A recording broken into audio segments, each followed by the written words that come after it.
মালদার 12টি বিধানসভা আসনে কে কতটি আসন পাচ্ছে জানতে চান?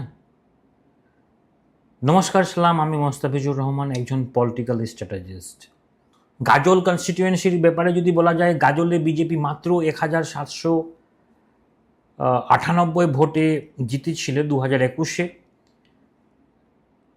বিজেপি সেখানে মাত্র 1798 ভোটে জিতেছিল এবং 9000 ভোট বাদ দেওয়াতে এখানে বিজেপি নিজেকে ভীষণ কমফোর্টেবল ফিল করছিল যে তারা ইজিলি এই সিটটা জিতবে।